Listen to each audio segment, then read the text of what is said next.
യുകെയിലെ തണുപ്പ് കാലമൊക്കെ അവസാനിച്ച് ഇനി നമുക്ക് ഗാർഡനിലെ വർക്കുകളൊക്കെ ചെയ്യാം. നമുക്ക് പച്ചക്കറികളൊക്കെ നടാൻ പറ്റിയ സമയമാണ് ഇനി വരുന്നത്. അതുകൊണ്ട് തന്നെ ഇപ്പോൾ തന്നെ കൃഷിപ്പണികളൊക്കെ തുടങ്ങാം. യുകെയിലെ കാലാവസ്ഥ അനുസരിച്ചാണ് നമ്മൾ കൃഷിപ്പണികളൊക്കെ ചെയ്യുന്നത്. ഈ തവണ തണുപ്പ് കൂടുതലായിരുന്നു, അതുകൊണ്ട് തന്നെ കുറച്ച് താമസിച്ചാണ് നമ്മുടെ കൃഷിപ്പണിയൊക്കെ തുടങ്ങുന്നത്. ഇപ്പൊ കഴിഞ്ഞ വർഷത്തെ കൃഷിയെല്ലാം പോയി, ഇനി നമ്മൾ ആദ്യമേ തന്നെ തുടങ്ങുകയാണ്. ഇനി നമ്മളിതെല്ലാം വളച്ച് നിരപ്പാക്കി നമുക്ക് നടാം. പൂച്ചെടികളുടെയൊക്കെ കാര്യത്തിലാണെങ്കിൽ ഇതേപോലെ ഓരോ വർഷവും നമ്മൾ റോസ് ചെടികളുടെ ഈ ബ്രാഞ്ചൊക്കെ കട്ട് ചെയ്ത് കളഞ്ഞാലാണ് കൂടുതൽ പൂ ഉണ്ടാവുള്ളൂ. ഫെബ്രുവരി ആയപ്പോഴേക്കും നമ്മൾ ഇതിന്റെ ബ്രാഞ്ചുകളൊക്കെ കട്ട് ചെയ്തു.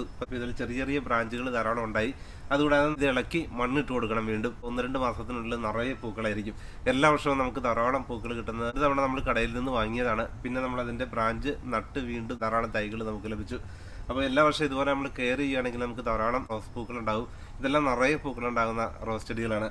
അതുകൂടാതെ മറ്റു ചെടികളുമുണ്ട്. അപ്പോൾ അതെല്ലാം നമ്മൾ മെയിൻറ്റെയിൻ ചെയ്യുകയാണ്. ഇനിയിപ്പോൾ ഇവിടെ എല്ലാം ഗാർഡനൊക്കെ കിളച്ച് നിരത്തിയതിന് ശേഷം പച്ചക്കറിയും കൃഷി ചെയ്യണം. റണ്ണർ ബീൻസ് ഒക്കെ നമ്മൾ നടാൻ വേണ്ടി പോവുകയാണ്. ഈ സ്ട്രോബെറി ചെടികളുടെ കാര്യത്തിലാണെങ്കിൽ ഇപ്പോൾ മഞ്ഞ് വീഴ്ചയൊക്കെ ഉണ്ടായ സമയത്ത് മൊത്തം പഴുത്തു പോയായിരുന്നു. അപ്പോൾ അത് വീണ്ടും തളർത്ത് വരികയാണ്. ആ സമയത്ത് അതിന്റെ പഴയ ഉണങ്ങിയ ഇലകളെല്ലാം നമ്മൾ കട്ട് ചെയ്ത് മാറ്റണം. എങ്കിൽ മാത്രമാണ് നമുക്ക് ഇതുപോലെ നിറയെ വീണ്ടും സ്ട്രോബെറി ഉണ്ടാവുകയുള്ളൂ. ഇതിപ്പോൾ നമ്മൾ 2-3 തൈകൾ വാങ്ങിയതായിരുന്നു. ഇപ്പോൾ ഇവിടെ നമുക്ക് ധാരാളം തൈകളുണ്ട്. അത് ചെടിച്ചട്ടിയിലോട്ട് മാറ്റി നമ്മൾ വീണ്ടും നട്ടതാണ്. അപ്പോൾ ഈ ചെടിയിലുള്ള സ്ട്രോബെറി എല്ലാം നമ്മൾ ഇതേപോലെ അതിന്റെ ഉണങ്ങിയ ഇലകളെല്ലാം കട്ട് ചെയ്ത് മാറ്റിയാലാണ് വീണ്ടും നമുക്ക് ധാരാളം ഉണ്ടാവുകയുള്ളൂ. ഇപ്പോൾ നമുക്ക് മൊട്ട് വരുന്നത് കാണാൻ പറ്റും. ഇപ്പോൾ വീണ്ടും ഉണ്ടായി തുടങ്ങിയിരിക്കുകയാണ്. അപ്പോൾ ഇനി ഈ ഒരു സമയത്ത് നമുക്ക് വീണ്ടും ഇതേപോലെ മെയിൻറ്റെയിൻ ചെയ്ത് അതിൻ്റെ ഉണങ്ങിയ ഇലകളെല്ലാം കട്ട് ചെയ്ത് കളയുകയാണെങ്കിൽ നമുക്ക് ധാരാളം സ്ട്രോബെറി ഉണ്ടാകും. യുകെയിലെ കാലാവസ്ഥയിലെ ഏറ്റവും നന്നായിട്ട് വളരുന്ന പഴച്ചെടികളിലൊന്നാണ് സ്ട്രോബെറി. നമ്മുടെ ഗാർഡനിൽ വളരെ ഈസി ആയിട്ട് നമുക്ക് ഇതുപോലെ കൃഷി ചെയ്യാം. ഇതുപോലെ ചെറിയ ചട്ടികളിൽ നടുകയാണ് ഏറ്റവും നല്ലത്.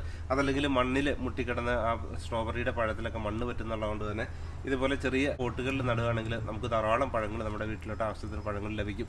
അതുകൂടാതെ ധാരാളം ഫ്രൂട്ട് പ്ലാന്റുകൾ വേറെയും മാർക്കറ്റിലൊക്കെ ലഭ്യമാണ്. അതേപോലെ നമുക്ക് സൈഡിൽ വേണമെങ്കിൽ നടാം. നമ്മൾ ഇതുപോലെ ടെമ്പററി ആയിട്ടുള്ള പ്ലാന്റുകളാണ് കൂടുതലായിട്ട് നടുന്നത്. നമ്മുടെ ഗാർഡനിൽ എല്ലാ വർഷവും ധാരാളം ഉണ്ടാകുന്ന ചെടികളിലൊന്നാണ് തൈംസ്, ബ്രിട്ടീഷ് തൈംസ്. ഇത് കറികളിലൊക്കെ ഇടാനായിട്ട് വളരെ നല്ലതാണ്. നമ്മളിത് പറിച്ചു നോക്കുകയാണെങ്കിൽ നല്ല സ്മെല്ലാണ് ഇതിന്റെ. തൈംസ് തീർച്ചയായിട്ടും നടേണ്ട ഒരു പ്ലാന്റ് ആണിത്. ഒരു തവണ നട്ട് കഴിഞ്ഞാൽ പിന്നെ എല്ലാ വർഷവും അതുണ്ടായിക്കൊള്ളും. നമ്മളൊന്നും ചെയ്യേണ്ടതില്ല, ധാരാളം ഉണ്ടാകും. അതേപോലെ തന്നെ റോസ്മേരി ചെടിയുടെ കാര്യത്തിലാണെങ്കിലും ഒരു തവണ നമ്മൾ നട്ടാൽ മതി, എല്ലാ വർഷവും ഇതേപോലെ നിറയെ ഉണ്ടാകും. നമ്മൾ അതിൽ നിന്ന് ആവശ്യത്തിന് നമ്മൾ കട്ട് ചെയ്തെടുത്താലും വീണ്ടും വീണ്ടും തളർത്ത് ധാരാളം ഉണ്ടാകും. ഇതൊരു ചെറിയ തൈയായിരുന്നു, അതിൽ നിന്ന് വലുതായാണ് ഇപ്പോൾ ഇതേപോലെ നിൽക്കുന്നത്. ഇതിന് മറ്റൊരു പ്രത്യേകത, നമുക്ക് ജലദോഷമോ പനിയൊക്കെ വരികയാണെങ്കിൽ ശരിക്കും ആവി പിടിക്കുന്നതിന് വേണ്ടി ഇത് വെള്ളത്തിലിട്ട് ആവി പിടിക്കുകയാണെങ്കിൽ വളരെ പെട്ടെന്ന് തന്നെ ജലദോഷമൊക്കെ പോകും. അതുകൊണ്ട് തന്നെ ഒരു വീട്ടിൽ എസെൻഷ്യലായിട്ട് നടേണ്ട ഒരു പ്ലാന്റാണ് റോസ്മേരി. ഇതിപ്പോൾ കേരളത്തിലും ഉണ്ടാകും. ഞാൻ കേരളത്തിലും പല വീഡിയോകളിലും കണ്ടിരുന്നു കേരളത്തിലും റോസ്മേരി കൃഷി ചെയ്യുന്നത്.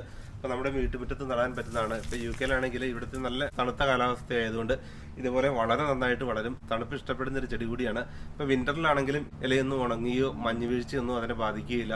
ഇപ്പോൾ ഏറ്റവും കൂടുതൽ ഒരു മെഡിസിനൽ പ്ലാന്റ് ആയിട്ടാണ് ഉപയോഗിക്കുന്നത്. കറികളിലൊക്കെ നമുക്കിടാം.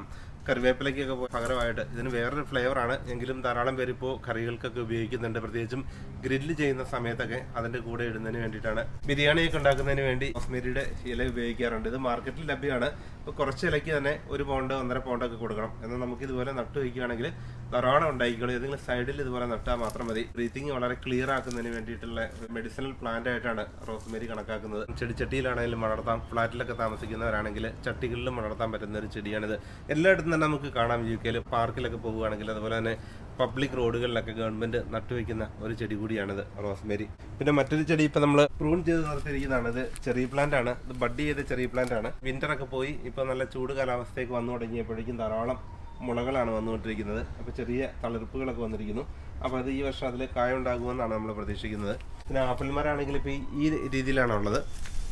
ഇനി കുറച്ച് ദിവസങ്ങൾ കൂടി കഴിയുമ്പോഴേക്കും ഇത് നിറയെ പൂവുണ്ടാകും. വെള്ള കളറിലുള്ള പൂവാണ് ആദ്യം ഉണ്ടാവുക. പൂ ഉണ്ടായി 1-2 മാസങ്ങൾക്കുള്ളിൽ തന്നെ നിറയെ ആപ്പിൾ ഉണ്ടാകും. ധാരാളം ആപ്പിൾ ഉണ്ടാകുന്ന ഒരു ആപ്പിൾ മരമാണിത്. നമ്മൾ ഈ വീട് വാങ്ങിയ സമയത്ത് ഇവിടെ ധാരാളം ഇതുപോലെ മരങ്ങളുണ്ടായിരുന്നു. അപ്പം മുഴുവൻ കാട് കയറി കിടക്കുന്ന ആ രീതിയിൽ ഞാൻ തന്നെയാണ് അതെല്ലാം വെട്ടിമാറ്റിയത്. കുറേ ദിവസങ്ങൾ കൊണ്ട് വെട്ടിമാറ്റി. അപ്പോൾ ഇത് എന്ത് മരമാണെന്ന് എനിക്ക് അറിയില്ലായിരുന്നു. ഇത് ഞാൻ വെട്ടാനായിട്ട് തുടങ്ങിയതായിരുന്നു. അത് പിന്നെ എന്ത് മരമാണെന്ന് അറിയാൻ വേണ്ടി നിർത്തി. അപ്പോൾ കുറേ നാൾ കഴിഞ്ഞപ്പോൾ ഇതുപോലെ പൂവുണ്ടായി. പിന്നെ നിറയെ ആപ്പിൾ കായ്ച്ചു. ഈ വീട് വാങ്ങുന്ന സമയത്ത് അതിൻ്റെ ഓണേഴ്സൊന്നും ഇവിടെ ഇല്ലായിരുന്നു. അവർ അമേരിക്കയിലായിരുന്നുകൊണ്ട് എന്തൊക്കെ പ്ലാന്റുകളാണ് ഉള്ളത് എന്നൊരു ഐഡിയ നമുക്കില്ലായിരുന്നു. അപ്പോൾ ഇതേപോലെ ധാരാളം മറ്റ് ചെടികളൊക്കെ ഉണ്ടായിരുന്നു. നമ്മൾ കട്ട് ചെയ്ത് മാറ്റി എന്നിട്ട് ഗാർഡൻ ക്ലിയർ ചെയ്യുകയാണ് ചെയ്തത്. ഇതൊരു സ്പെഷ്യൽ ടൈപ്പ് ചെടിയാണ്. നമ്മുടെ ഗാർഡനിൽ ഇത് തനിയെ ഉണ്ടാകുന്നതാണ്. എല്ലാ വർഷവും നിറയെ പൂക്കളുണ്ടാകും. ഇത് ബ്ലൂബെൽ ലില്ലീസ് ആണ്. ഇപ്പോൾ UK എല്ലാ വീടുകളിലും തന്നെ നമുക്ക് കോമൺ ആയിട്ട് കാണുന്ന ഒരു പ്ലാന്റ് ആണ്. ഇത് നമ്മൾ വാങ്ങിയതല്ല, ഇതിവിടെ എല്ലാ വർഷവും തനിയെ ഉണ്ടാകും. ഇത് വിന്റർ സമയത്ത് ഇത് മാഞ്ഞു പോവുമെങ്കിലും പിന്നീട് വെയിലുള്ള സമയമാകുമ്പോഴേക്കും ഇതേപോലെ ധാരാളം ഇലകളുണ്ടായി നിറയെ പൂക്കളുണ്ടാകുന്ന നല്ലൊരു ചെടിയാണിത്. ഇതേപോലെ പലതരത്തിലുള്ള ലില്ലീസ് ഉണ്ട്. ഇത് ബ്ലൂബെൽ ലില്ലീസ് ആണ്. അതേപോലെ തന്നെ മറ്റു കളറിലുള്ള ലില്ലീസും ഉണ്ട്. ഇത് സ്പ്രിംഗ് സമയത്താണ് ഇത് ഉണ്ടാകുന്നത്, നിറയെ പൂക്കൾ ഉണ്ടാകുന്നത്. അത് ലേറ്റ് സ്പ്രിങ്ങിലാണ് നമ്മുടെ ഈ ബ്ലൂ ലില്ലീസിൽ ധാരാളം പൂക്കൾ ഉണ്ടാവുക. ഇത് നമ്മുടെ ഗാർഡനിൽ തനിയെ ഉണ്ടായ മറ്റൊരു ചെടിയാണ്. അപ്പുറത്തെ വീട്ടിൽ ഇതുപോലൊരു ചെടി ഉണ്ടായിരുന്നു. അപ്പോൾ അതിൽ നിന്ന് കാ വീണിട്ടാണ് ഇതിപ്പോൾ ഉണ്ടായിക്കൊണ്ടിരിക്കുന്നത്. ഇതൊരു പൈനാപ്പിളിന്റെ ചെടിയൊക്കെ പോലെ നമുക്ക് തോന്നുമെങ്കിലും വളരെ തിന്നായിട്ടുള്ള ഇലയാണ് ഇതിൻ്റെത്.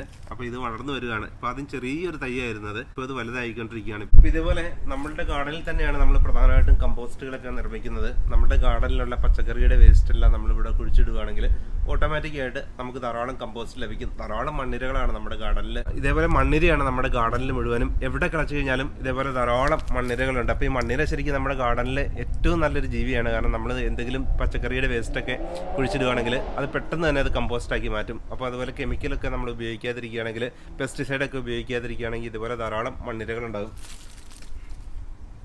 നമ്മുടെ ഗാർഡനിൽ ധാരാളം കമ്പോസ്റ്റ് തനിയെ ഉണ്ടാകും. അതുകൂടാതെ നമ്മൾ ചെറിയ പാക്കറ്റ് ഇതുപോലെ കുറച്ച് പാക്കറ്റുകൾ നമ്മൾ വാങ്ങാറുണ്ട്. കാരണം ഇതുപോലെ സ്ട്രോബെറിക്കൊക്കെ നമ്മൾ ഇട്ട് കൊടുക്കാൻ വേണ്ടിയിട്ട് കുറച്ച് കമ്പോസ്റ്റ് നമ്മൾ വാങ്ങാറുണ്ട്. എല്ലാ ചെടികൾക്കും നമ്മൾ ഇതുപോലെ കമ്പോസ്റ്റ് ഇട്ട് കൊടുക്കാറുണ്ട്. 2-3 പാക്കറ്റ് നമ്മൾ ഇതുപോലെ വാങ്ങാറുണ്ട്.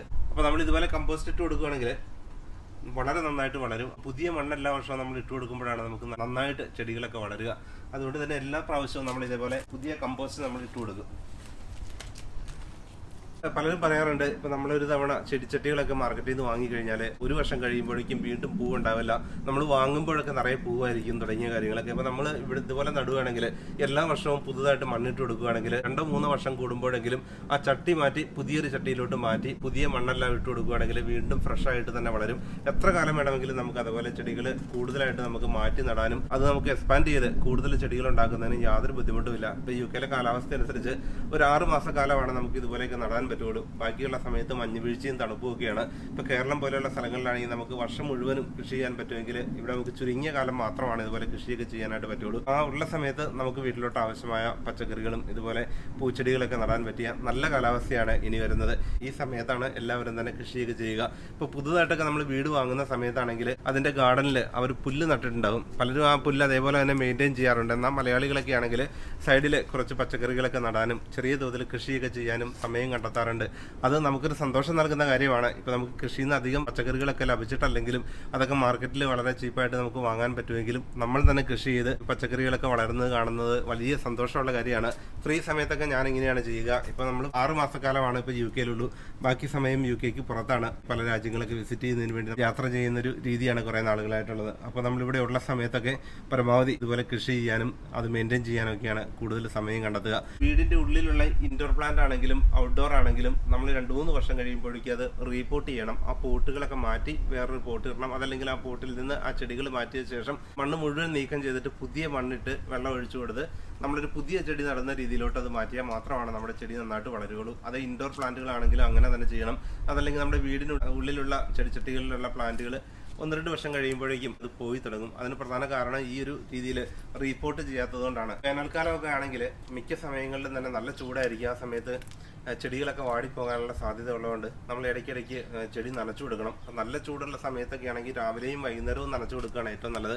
എന്നാൽ ഓവർ വാട്ടറിങ്ങും നല്ലതല്ല. നമ്മൾ മിനിമം വെള്ളം എല്ലാ സമയത്തും തന്നെ നനച്ചു കൊടുത്ത് ചെടി വാടുന്നില്ല എന്ന് ഉറപ്പ് വരുത്തുകയാണെങ്കിൽ വളരെ നന്നായിട്ട് ഇവിടെ പച്ചക്കറികളും ചെടികളും എല്ലാം ഉണ്ടാകും.